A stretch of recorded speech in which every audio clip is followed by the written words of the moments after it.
Во денешниот дневник на ТВМ ќе гледате. Охриѓани бараат пристапен и безбеден пат за Галичица.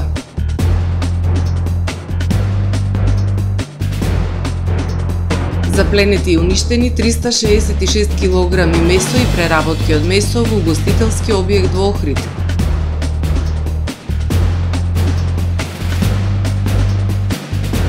Охрид треба да размислува за вонсезонски туризам.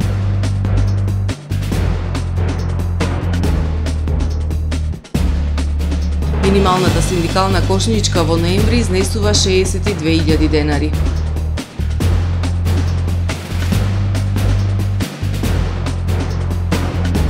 Америка ќе испорачува противпешадиски мини на Украина. Со содржините во дневникот започнуваме по временската прогноза. Останете со нас.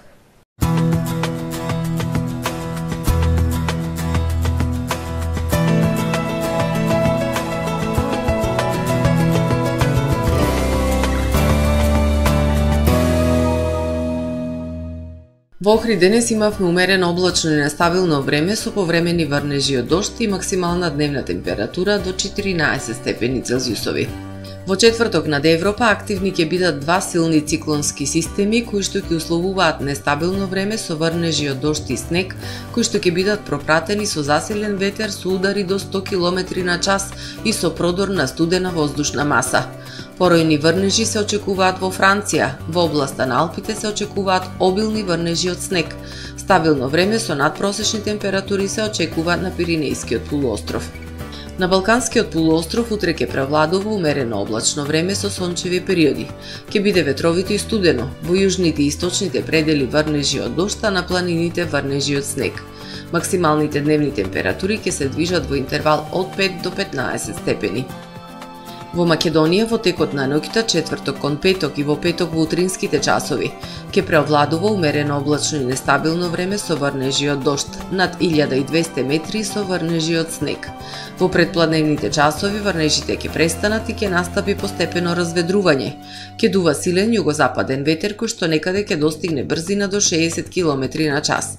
Максималните дневни температури ќе се движат во интервал од 6 до 13 степени, додека пак во вечерните часови и кон крајот на денот ќе биде најстудено со температури кои што ќе се движат во интервал од -4 до 3 степени. Во Охрид во четврток во утринските и предпладневните часови ќе имаме нестабилно време со врнежи од дожд. Ќе дува засилен југозападен ветер. Максималната дневна температура ќе достигне до 11 степени, додека пак минималната се очекува кон крајот на денот и ќе се спушти на 3 степени Целзиусови. Во Охрид во петок по студеното утро со температура од 3 степени. Во текот на денот ќе имаме умерено облачно време со сончеви периоди. Попладне и навечер нестабилно време со врнежи од дожд, кои што кон крајот на денот ќе преминуваат во врнежи од снег. Дневната температура ќе достигне до 12 степени. Во текот на ноќта, петок кон сабота и сабота во утринските часови, нестабилно време со врнежи од снег. Предпладне врнежите ќе престанат и до крајот на денот ќе превладува претежно сончево време со локална облачност и температура до 6 степени. Во недела студено утро со температура од -4 степени, а во текот на денот сончево, ветровито и студено време со температура до 6 степени Целзиусови.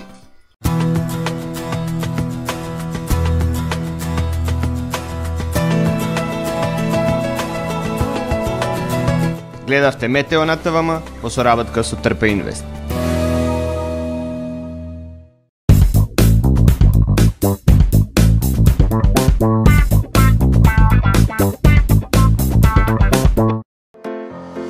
Професионален сервис за хемиско чистење на облека Хембој, повеќе од 50 години со вас.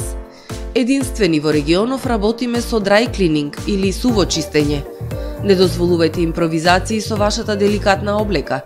Хембој работи по сите европски сертификати и стандарди со најсовремени машини и методи за dry cleaning, она што го бара производителот на вашата облека за правилно одржување на истата. Вршиме услуги за водено перење на кебиња, постелнини, јоргани, наддушеци и прекривки. Традиција и квалитет повеќе од 50 години. Хемиско чистење Хембој. Добре дојдовте во светот на Кармен Бау Центар. Во беспрекорно уреден продажен простор, купувањето во еден Бау Центар никогаш не било попријатно. Со гордост ви го представуваме нашиот шоурум Мараци, со најголем избор на плочки од мараци и санитарија од светски познатите брендови Грое, Колпасан, Идеал Стандард, Рока, Унитас. На располагање ви е нашиот архитект, кој ќе ви помогне во осмислување на вашиот проект. Располагаме со најбогатата палета на ламинат во државава. Одберете од 100 различни дизајни на Swiss Chrono. Покрај стандардниот избор на фасадните системи Knauf и Бекамент, ви нудиме богат избор на професионален алат на реномираните производители Bosch и DeWalt.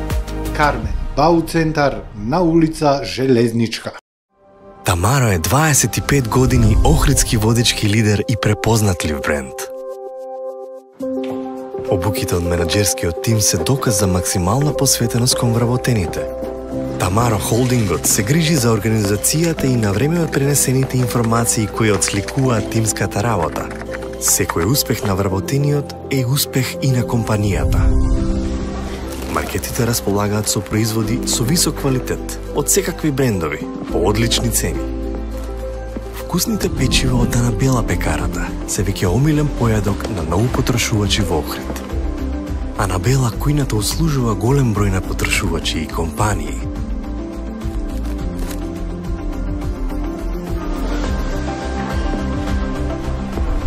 Рибарата е секогаш снабдена со најразлични видови на риба и морски плодови.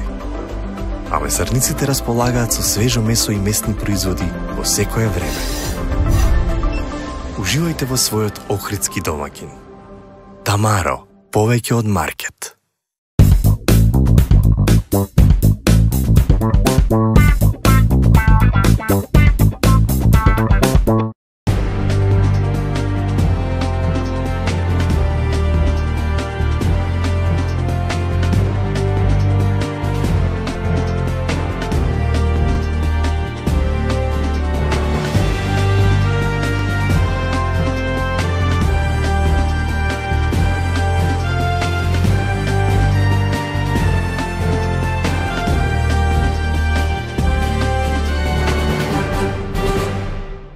Добар ден, прво издание на Дневникот на ТВМ. Охриѓани бараат пристапен и безбеден пат за Галичица. Во зима, кога аерозагадувањето во градот урива рекорди, живописната планина им е недостапна. Патот во зима со децении е затворен, се поведува забрана за секаков вид сообраќај. Охриѓани бараат безбеден пат за Националниот парк Галичица, во време кога градот се гуши од загаден воздух и живописната природа им е недостапна. Патниот правец Охрид Ресен преку Националниот парк Галичица, кој важи за еден од најживописните планински патишта, со децении е затворен за сообраќај во текот на зимскиот период.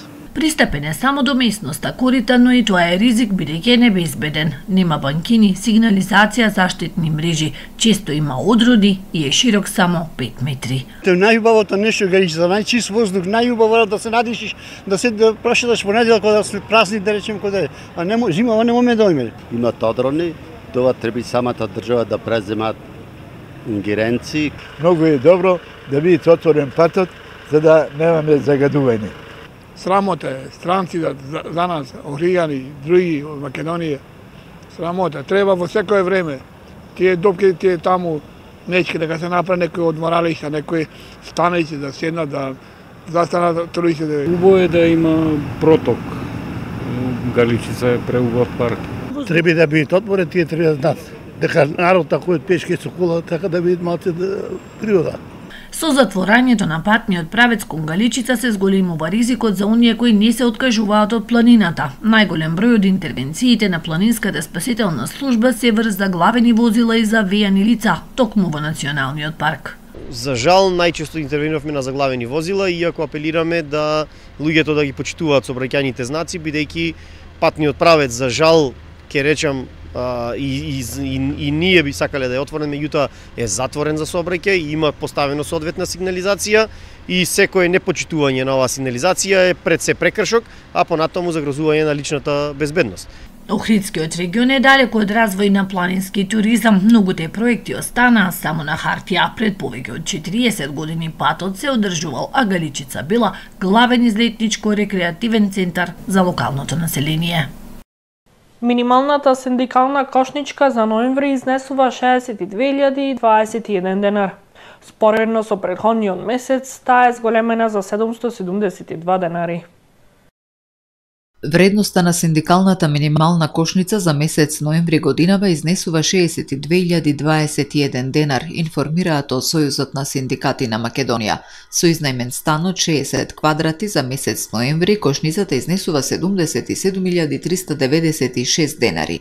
Споредено со вредноста на синдикалната минимална кошница за месец октомври, која изнесува 61.249 денари, кошницата е зголемена за 772 денари. Од податоците на вредноста на синдикалната минимална кошница евидентно е дека некои се богати на грбот на граѓаните и работниците, а не ги почитува мерките на владата кои се креираат за да се помогне на граѓаните со ниски примања, велат од синдикатот. Трговците, како што се посочува во соопштението од ССМ, покажуваат дека немаат општествена одговорност ниту почит кон владата, ако имаме во предвид дека вредноста на синдикалната минимална кошница во делот на храна и пијалоци ден по завршување на мерката на владата повторно е зголемен за 609 денари, а вкупната синдикална минимална кошница за 772 денари и истата е со вредност од 62.000 денари. Трговците ја искористија најавата за претходната мерка од владата и ги зголемија неоправдано цените во месец септември, со што вредноста на делот за храна и пијалоци се зголеми за 717 денари. Со мерката пак имаше намалување од 965 денари, а денеска повторно зголемување од 609 денари, со што се осиромошуваат работниците и граѓаните, реагираат од Сојузот на синдикати. Оттаму посочуваат дека вредноста на синдикалната минимална кошничка за ноември, која изнесува 62.021 денар, споредена со кошницата од јануари 2024 година, која изнесуваше 57.163 денари, е зголемена за 4.858 денари, односно за 8,5%. Додека кај храната и пијалоци за ноември, кошничката изнесува 22.678 денари, споредена со јануари годинава 21.007 денари, имаме зголемување за 1.671 денар, односно за 7,9%. Од Сојузот на синдикати велат дека разговараат со Министерството за економија и труд по однос на креирањето на идните мерки, но потребно е трговците или да покажат општествена одговорност или владата при креирање на новите мерки да биде поригорозна во постапувањето на ваквите нефер трговски практики и да казнува. Запленети и уништени 366 кг месо и преработки од месо во угостителски објект во Охрид, соопшти Агенцијата за храна и ветеринарство. Инспекцијските служби на Агенцијата за храна и ветеринарство при спроведен редовен надзор пред 2 дена на 18 ноември во Охрид во угостителски објект запленили нештетно уништиле небезбедна храна, месо и преработки од месо во вкупна количина од 366 кг. Со контролата покрај затекнатата небезбедна храна утврдени се и недоследности во однос на хигиената кај овој оператор со храна. За пуштање во промет на небезбедна храна на операторот му изречена парична казна од 1000 евра во денарска противвредност и 400 евра во денарска противвредност за одговорното лице во правното лице. И по однос на утврдените недоследности во поглед на хигиената, дополнително изречена му е истата висина на парична казна, информираат од Агенцијата за храна и ветеринарство. Охрид треба да размислува за вонсезонски туризам. Градот има капацитет за привлекување гости во зимските месеци, доцна есен и рана пролет, но потребно е креирање на вонсезонска понуда. Потребно е инвентивност на туристичките агенции и работници, кои заеднички ќе можат да креираат една богата вонсезонска понуда, која капфаќа активен, рурален, планински, културен, верски и гастротуризам. Намалување на сезоналноста во туризмот треба да биде приоритет на Охрид. Од ноември до март со исклучок на новогодишните празници, главниот туристички центар во Зимјава зјае празен. Градот има капацитет за привлекување гости во зимските месеци, доцна есен и рана пролет, но потребно е креирање на вонсезонска понуда. Прво, поголема промоција на културните атракции со кои изобилува Охридското крајбрежје и воведување на вонсезонски намалени цени на сместувањето и угостителските услуги, велат експертите. Вон сезоната се пробива најчесто преку културниот туризам, а во тие рамки посебно се важни културните манифестации и конгреси. Ние би требало да тежнееме кон организирање на некои форми на саеми, исто во рамките на оваа туристичка дестинација. Со тоа мислам дека многу полесно ќе можеме и во вон сезоната да настапуваме. Вон сезоната исто така ја подобрува интересот на екскурзиите, кои не се веќе само во рамките на нашата држава, туку и надвор од неа.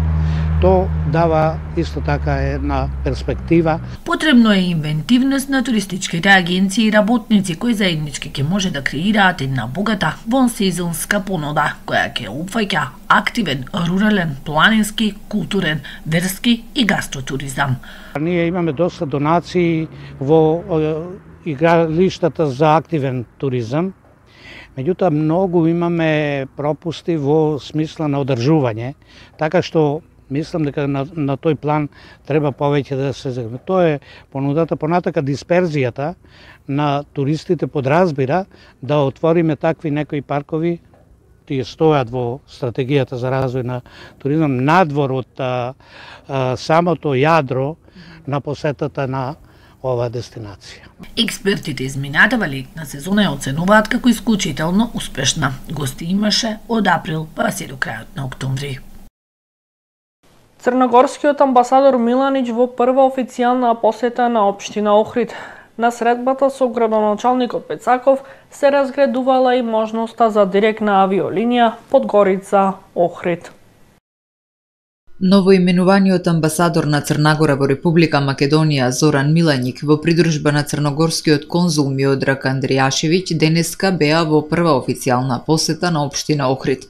На средбата со градоначалникот Кирил Пецаков се разговарало за зајакнување на економската соработка на Охрид со збратимените градови Будва и Котор, а се разгледувале и можности за воведување авиолинија Подгорица Скопје Тиват и директна авиолинија Подгорица Охрид. Двете страни размениле мислења за реализација на заеднички културни активности и настани, како и соработка во областа на спортот. На средбата станало збори за капиталните проекти на општинската власт, кои се предвидени за наредната календарска година, информираат од општина Охрид. Во продолжение да ги погледнеме и вестите од светот. Путин вчера имал важен меѓународен телефонски разговор. Тоа го потврдил и портпаролот на Кремљ Дмитрий Песков, не сакајќи да открива повеќе детали. Владимир Путин, председателот на Русија, е подготвен за контакти и преговори за Украина, рекол Песков, додавајќи дека Путин и досега неколку пати, подочно постојано, изјавува дека е подготвен за контакти и преговори, рекол Песков пред новинарите, коментирајќи ги извештаите за подготвеноста на Путин за преговори. Агенцијата Reuters претходно објави дека Путин подготвил 6 услови кои ќе му ги представи на Трамп. Путин бара Украина да се откаже од членството во НАТО. Сака контрола над анектираните украински региони Донецк, Луганск, Керсон и Запорожје. Москва размислува за повлекување од мали делови од територијата во регионите Харков и Николаев. Путин ќе бара Украина да ја ограничи големината на своите оружени сили. Кремљ сака Киев да се обврзе да не ограничува употребата на рускиот јазик. Можни безбедносни гаранции за Украина од Британија, Кина, Франција, Русија и САД. Америка ќе испорачува мини на Украина, јавува новинската агенција АФП, пренесува Вашингтон Пост, повикувајќи се на високи представници на американската влада. Како што јавува агенцијата, Бајден ја одобрил испораката на противпешадиските мини за Украина. САД очекуваат Украина да ги користи овие мини исклучиво на нејзина територија за успорување на руските копнени сили, а покрај тоа украинската војска ветила дека нема да ги поставува овие мини во густо населени области. Дополнително треба да се испорачаат специјални мини кои се само уништуваат по одреден временски период или чие полнење на батеријата е временски ограничено. Без американска помош поразот би бил неизбежен, изјавил председателот Зеленски во интервју за американската телевизија Fox News. Инаку американската амбасада во Киев е затворена откако денеска добила конкретни информации за потенцијален голем воздушен напад. Втор ден блокади во Нови Сад. Опозицијата бара акција против одговорните за уривањето на настрешницата на железничката станица, во која животот го загубија 15 лица. Тие исто така бараат и ослободување на уапсените на протестите. Спротивно на законот, уапсените се во притвор повеќе од 2 недели, иако судот требаше да одговори на нивната жалба за ослободување во рок од 48 часа. И после 18 дена ниту обвинителството, ниту судот се уште немаат одговорен со име и презиме, обвинува опозицијата. Тие веќе втор ден го блокираат влезот на судот и вишото јавно обвинителство во Нови Сад, а утрово пред влезот ги пречека полициски кордон за да не може да се влезе во зградата, пренесува ТВ Инсайдер. 18 дена не се доволни за детално да се разгледа целата документација која е неопходна за понатамошни потези на обвинителството, тврдат надлежните. Повеќе од 20 осомничени членови на банда се убиени на Хаити, откако локалното население и се придружило на полицијата во борбата против обидите за напад во богатото предградие на Порто-Пренс, соопштила полицијата. Населението застанало со националната полиција на Хаити, изјавил полициски службеник за Reuters, додавајќи дека околу 30 луѓе биле убиени. Тој претходно за локалното радио изјавил дека полицијата пресретнала вооружени мажи кои патувале во комбиња и запленила оружје. Полицијата на Хаити наводно нема доволно ресурси, а Обединетите нации соопштиле дека евидентирале околу 150 случаи во кои локалното население се пресметало со наводни члевонови на банди. Агенциите за човекови права предупредуваат дека во инцидентите биле убиени и луѓе кои не се членови на мафијата. Ова е се во првиот дневник на ТВМ. Ви благодарам за вниманието со кој не следевте. Пријатно!